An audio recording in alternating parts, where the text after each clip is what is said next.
Ask any of these questions. I love them. 4 things.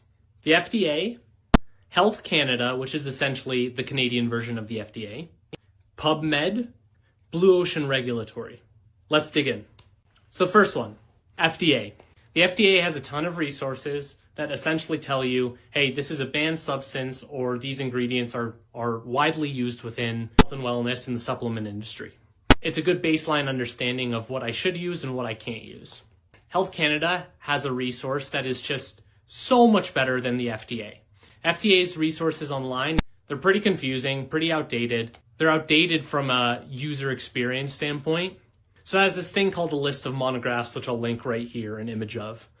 Canada and the US have a very similar approach to regulation. So a lot of the ingredients on Health Canada were the same as FDA.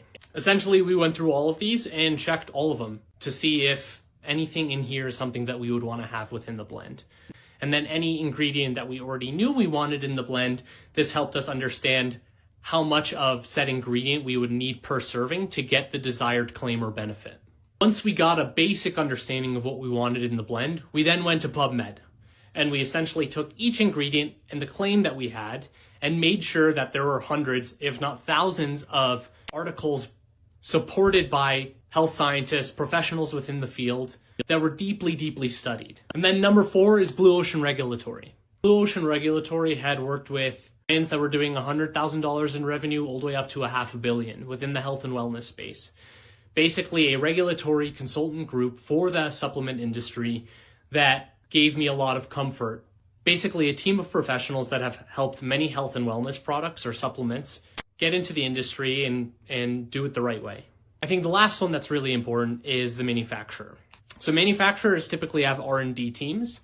So once we had our blend, we knew what we wanted, high quality, vegan friendly, vegetarian friendly, non-GMO, meeting organic standards. We then went to the manufacturer's R&D team. And essentially with manufacturers, there's a lot of really shitty manufacturers within the space, but there are a handful that have brought a ton of products to life that do it the right way, by the book. We landed on a manufacturer called Leaf Labs in California. And what Leaf Labs does is a lot of testing. They do their internal testing and then a lot of testing that we pay for, but they also ensure that the testing that they do internally is also done by the suppliers. That's really, really important because the manufacturers don't just have the ingredients and source the ingredients internally. They go to suppliers, suppliers feed them product or ingredients, and then they create products out of those ingredients and ship to brands like me. So we found a really, really great manufacturer that has a phenomenal R&D team that we've gotten along with very, very well and has been a phenomenal partner. As it pertains to testing, we're doing a little bit of an ad hoc testing process where they gave us 10 to 15 servings of the product. We shipped out a bunch of single size servings, essentially 3 grams of the product. And we're asking people to drink it with water, drink it with smoothies, add it to their normal morning routine.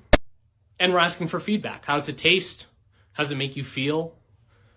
And then, of course, I'm doing myself some testing. So I'm having it for consistent days and seeing how it makes me feel.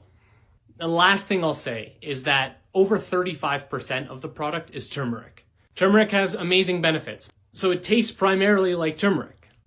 Although we have ginger, ginseng, ashwagandha, rhodiola rosea, ginkgo biloba, beetroot powder, broccoli sprout powder, and a couple of others, it tastes like turmeric, which is a good thing.